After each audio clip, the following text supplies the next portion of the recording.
आज तक मैंने तो नहीं सुना, क्योंकि मुझे यहाँ पे बैठे हुए भी 15 सालें हो गई हैं लगभग इस एरिए में आए हुए। कोरोना तक के जनाजों में नमाज जनाजा होने के बाद दफन हुए। ये पहला ऐसा जनाजा है जो बिना नमाज जनाजा के दफन हुआ। मेरी ज़िंदगी में इतनी मैयतें आई हैं और हर तरह की मैयतें दफन करी हैं, एक से एक ज़्यादा दर्दनाक केस आए हैं, लेकिन जो ये कल वाक़या हुआ है, ये इस तरह का कभी कोई केस नहीं आया। और ये बहुत ही अच्छा हुआ कि किसी ने ना तो नमाज जनाजा पढ़ाई और ना ही इसको जगह दी, ताकि इस तरह से बच्चियों को थोड़ी हिदायत तो मिले। उन्होंने अपने मज़हब को छोड़ा और मज़हब छोड़कर दूसरे मज़हब को इख्तियार करते हुए दूसरे मज़हब के रीति रिवाज के मुताबिक उसने शादी की। तो शरई मसला यही है कि जो मज़हब को छोड़ देता है तो मज़हब के मानने वाले का फिर उससे कोई वास्ता नहीं रहता। आदाब, मैं वसीम अख्तर और आप देख रहे हैं द लीडर हिंदी। हम इस वक्त यूपी के ज़िला बरेली में कल्लू मियाँ के तकिए में है। ये करीब 150 साल पुराना कब्रिस्तान होगा। देख रहे हैं काफ़ी बड़ा कब्रिस्तान है। यहाँ चारों तरफ मेरे कब्रें हैं। हम जो इस वक्त यहाँ पर आए हैं एक अहम जानकारी देने के लिए। कल एक चौंकाने वाला मामला हुआ है बरेली में। बरेली क्या, अगर हम पूरे मुसलमानों की बात करें तो मुसलमानों में शायद ही ये जो मेरे पीछे आप कब्र देख रहे हैं ये पहली कब्र होगी जिसका नमाज जनाजा नहीं हुआ है। इसे नमाज जनाजा के बगैर दफन किया गया है। एक लड़की थी जिसने अपनी मर्ज़ी से एक दूसरे संप्रदाय के लड़के के साथ शादी की। उसके बाद उसकी अचानक मौत हो जाती है। मौत होने के बाद उसके घर वाले उसकी बॉडी को अपने घर ले आते हैं, यानी उसकी बॉडी मायके में आ जाती है। इस मामले को लेकर मोहल्ले के लोगों ने एतराज़ जताया, क्योंकि ये दूसरे संप्रदाय के लड़के के साथ चली गई थी। ये लड़की मुस्लिम थी, लेकिन चूँकि दूसरे संप्रदाय के साथ चली गई थी, इस वजह से मोहल्ले वालों के एतराज़ के बाद ये मामला तूल पकड़ता गया। और जो वहाँ पास में मस्जिद है लड़की घर के बराबर में, जो वहाँ के इमाम हैं, नमाज जनाजा पढ़ाने से इनकार कर दिया। और जो पलंग मस्जिद से जनाजा ले जाने के लिए लेकर आया गया था उसको भी वापस बुलवा लिया गया था। तब ये मामला दरगाह आला हज़रत पर पहुँचा। मरकज़ी दारुल इफ्ता से इस मसले पर राय ली गई। ये पता किया गया कि शरीयत का हुक्म क्या है। शरीयत का हुक्म सामने आने के बाद ये साफ़ हो गया कि कोई भी इमाम नमाज जनाजा नहीं पढ़ाएगा, क्योंकि लड़की मुर्तद हो चुकी थी। ये हुक्म है, ऐसे लोगों का नमाज जनाजा कोई इमाम नहीं पढ़ाएंगे। घर वालों ने इस पर विचार विमर्श किया, गौर खौस किया। उसके बाद ये तय हुआ कि लड़की को ऐसे ही लाने के बाद दफन कर दिया जाएगा। यहाँ कब्र खुदी है, मेरे पीछे आप देख रहे हैं। यहाँ पुलिस आई थी, पुलिस की मौजूदगी में लड़की को कब्र में दफना दिया गया है। जिन्होंने कब्र खोदी थी वो इस वक्त यहाँ पर मौजूद थे। हमने उनसे बात की है, लेकिन वो कैमरे के सामने नहीं आ रहे हैं। उनका भी कहना ये है कि वो बहुत लंबे वक्त से कब्र खोदने का काम यहाँ कर रहे हैं। ये पहला ऐसा जनाजा है जो बग़ैर नमाज जनाजा के दफन किया गया है। इसके पीछे की जो वजह है उसे लेकर हमने कल भी ये खबर चलाई थी, तब भी सोशल मीडिया पर इसे लेकर तमाम सवाल खड़े किए जा रहे थे। बहुत से लोग हमसे भी फ़ोन करके पूछ रहे थे कि आखिर क्या ऐसी वजह रही। जब उन्होंने इस पूरे मामले को समझा है और देखा है तो उसके बाद भी अभी तक इस पर चर्चा चल रही है। लोग सवाल कर रहे हैं और इस पर एक दूसरे से पूछ रहे हैं कि आखिर ऐसा क्या हुआ है। खैर, ये मामला बहुत बड़ा है मुसलमानों के एतबार से। तो जिस तरह से मुसलमानों में ये तरीक़ा है कि जब उनका इंतकाल हो जाता है तो उसके बाद उनको गुस्ल दिया जाता है। गुस्ल के बाद नमाज जनाजा होती है और नमाज जनाजा के बाद कब्रिस्तान में जनाजे को लेकर आते हैं।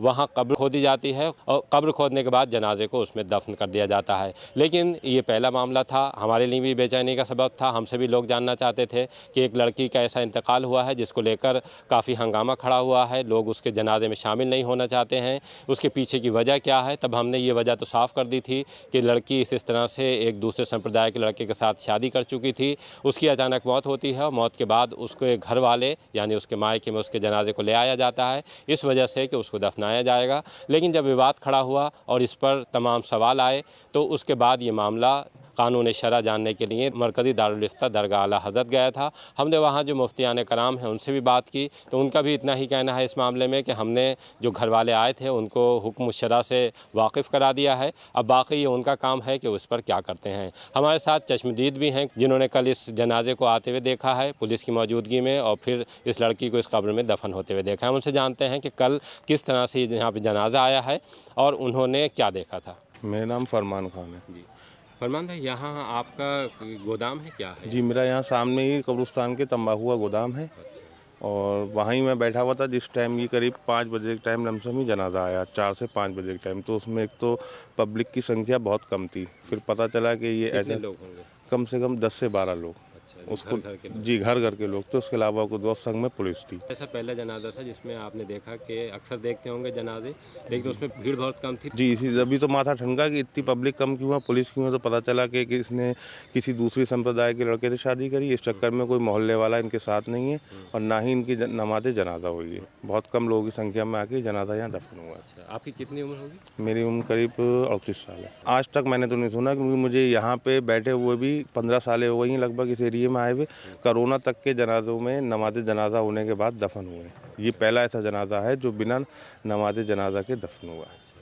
तो पुलिस आई थी, तो पुलिस में कौन कौन ज़्यादा फोर्स थी क्या? नहीं, 2 दरोगा थे, एक लेडीज सिपाही थी। अच्छा, उनसे कोई बातचीत हुई थी? उनसे बातचीत हुई तो उन्होंने ये बताया कि थाने में कुछ लोग पहुंचे, फिर उसका विरोध कर रहे थे दफन करने का, ये वो कि दूसरे संप्रदाय का मामला। इस चक्कर में हमें इंस्पेक्टर साहब ने भेजा है कि आप जाके वहाँ पे जनाजा दफन कराएं और वहाँ के आसपास के लोग विरोध नहीं करते हैं। हम इस वक्त रिदाल सिद्दीकी साहब के साथ हैं, जिन्होंने अब तक न जाने कितने लोगों को गुस्ल दिया होगा और तदफीन में शामिल रहे हैं।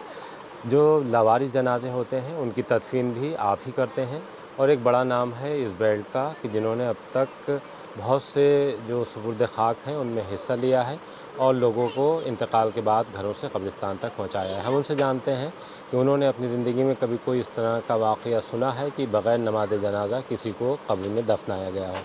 मेरी ज़िंदगी में इतनी मैयतें आई हैं और हर तरह की मैयतें दफन करी हैं, एक से एक ज़्यादा दर्दनाक केस आए हैं, लेकिन जो ये कल वाक़या हुआ है कि इस तरह का कभी कोई केस नहीं आया। और ये बहुत ही अच्छा हुआ कि किसी ने ना तो नमाज जनाजा पढ़ाई और ना ही इसको जगह दी, ताकि इस तरह से बच्चियों को थोड़ी हिदायत तो मिले कि हमने जो गलत करा उसका अंजाम गलत है, दुनिया भी गलत है और आखिरत भी गलत है।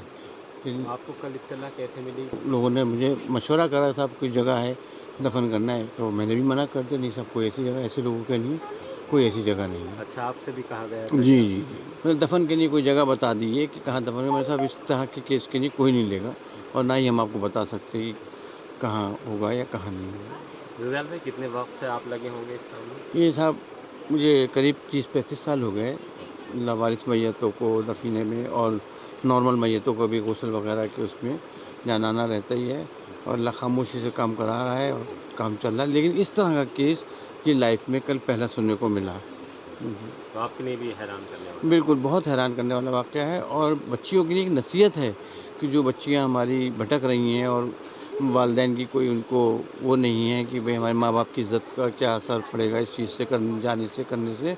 तो ये बहुत ही अच्छा हुआ कल इस वाक़ये से कि और नसीहत मिलेगी और बहुत लोग इस चीज़ से बचेंगी बच्चियाँ कि अरे जब दुनिया भी सही नहीं है और आखिरत भी सही नहीं है। अच्छा, बच्चियों को समझना चाहिए? बिल्कुल समझना चाहिए साहब, और ना तो दुनिया ही अच्छी बनी ना आखिरत अच्छी बनी। देखिए, हुक्म शरअ यही है कि उन्होंने अपने मज़हब को छोड़ा और मज़हब छोड़कर दूसरे मज़हब को इख्तियार करते हुए दूसरे मज़हब के रीति रिवाज के मुताबिक उसने शादी की। तो शरई मसला यही है कि जो मज़हब को छोड़ देता है तो मज़हब के मानने वाले का फिर उससे कोई वास्ता नहीं रहता। हुक्म शरअ यही है कि हम ना तो मज़हब के मुताबिक उसको तजहीज़ व तफ़ीन कर सकते हैं, ना मज़हब के मुताबिक उसकी जनाजा पढ़ सकते हैं। जैसे मुसलमानों के लिए ये इंतकाल के बाद एक हुक्म है कि उनको उस तरह से गुस्ल होगा, नमाज जनाजा होगी, फिर दफन किया जाएगा। लेकिन अगर कोई ये इस्लाम से हट जाता है तो उसके लिए ये चीज़ें नहीं, उसके लिए ये चीज़ें लागू है ही नहीं। जो मुसलमान है, जो ईमान वाला है, उसके लिए नमाज जनाजा भी है, उसके लिए कफन भी है, उसके लिए दफन भी है, उसके लिए हमारे 4 कंधे भी हैं। जो हमारा मज़हब हुक्म देता है उस मज़हब के मुताबिक बड़ी इज़्ज़त के साथ ईमान वालों को हम कब्रिस्तान पहुंचाकर उन्हें दफन किया करते हैं। उनके लिए भी हुक्म है कि जो दूसरे लोग हैं वो इस तरह का अगर उन्हें पता लगता है तो वहाँ जाने से गुरेज करें। हाँ बिल्कुल बिल्कुल, क्योंकि ईमान के साथ ख़ास है ये। अब जहाँ ईमान नहीं है तो ना तो उसकी हम जनाजा पढ़ सकते हैं, ना जनाजा पढ़ा सकते हैं, ना उसके कफन दफन में शामिल हो सकते हैं। देखिए, वो मसला था कि जो हम पर भी आया था और तमाम शहर में गश्त कर रहा था कि आखिर एक लड़की को बग़ैर नमाज जनाजा के क्यों दफन किया गया। हमने अभी शहर इमाम मुफ्ती खुर्शीद आलम साहब से बात की है। उन्होंने शरीयत का हुक्म साफ़ कर दिया है कि ऐसे लोगों के लिए क्या हुक्म था, उसी हुक्म का पालन किया गया होगा। इसी वजह से नमाज जनाजा नहीं हुई।